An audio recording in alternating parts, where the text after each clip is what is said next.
ನಮಸ್ತೆ, ಶುಭೋದಯ. ನಾನು ನಿನ್ನೆ ಒಂದು ಆನ್ಲೈನ್ ಪಾತ್ರೆ ಆರ್ಡರ್ ಮಾಡಿದೆ ಅಂತ ಒಂದು ವಿಡಿಯೋ ಮಾಡಿ ಹಾಕಿದ್ನಲ್ಲ, ಅದು ನಿಮಗೆ ಪ್ರೂಫ್ ಸಹಿತ ತೋರಿಸ್ತಾ ಇದ್ದೀನಿ. ಇದು ಹ್ಯಾಂಡಲ್ ಹಿಡಿದ್ರೆ ಬಿಸಿ ಆಗೋದಿಲ್ಲ. ಯಾಕಂತ ಹೇಳಿದ್ರೆ ಅವ್ರು ಹೇಳಿರೋದು ನಿಜ.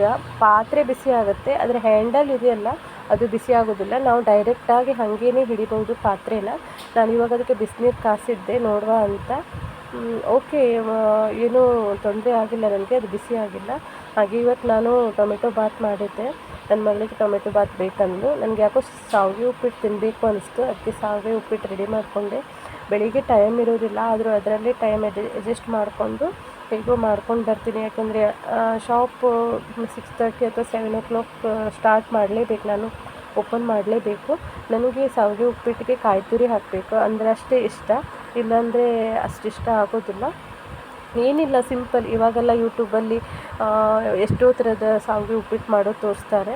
ಅದೇ ರೀತಿ ಇದು ಫಸ್ಟ್ ಶಾವಿಗೆ ಹುರ್ಕೊಂಡು ಅದಕ್ಕೆ ಈರುಳ್ಳಿ, ಹಸಿಮೆಣಸಿನ್ಕಾಯಿ ಹಾಕ್ಕೊಂಡು, ನಾನು ಟೊಮೆಟೊ ಹಾಕೋದಿಲ್ಲ.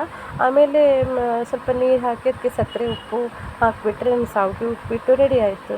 ಇಷ್ಟೇ ಸಿಂಪಲ್ಲಾಗಿ ನಾನು ಶಾವಿಗೆ ಉಪ್ಪಿಟ್ಟು ಮಾಡೋದು. ನೋಡಿ, ಇನ್ನೊಮ್ಮೆ ತೋರಿಸ್ತಾ ಇದ್ದೀನಿ. ಇದು ಬಿಸಿಯಾಗಿದೆ, ಬಟ್ ಇದು ಬಿಸಿ ಆಗೋಲ್ಲ. ಪಾತ್ರೆ ಬಿಸಿಯಾಗಿದೆ, ನಾನು ಬಿಸಿನೀರು ಕಾಸಿದ್ದೆ. ಇದರಲ್ಲಿ ಹ್ಯಾಂಡಲ್ಲು ಬಿಸಿ ಆಗೋದಿಲ್ಲ. ಅಂದರೆ ನಾವು ಬೆಂಕಿನ ದೊಡ್ಡ ಇಟ್ಕೊಂಡು ಸಹಿತ ನೋಡಿ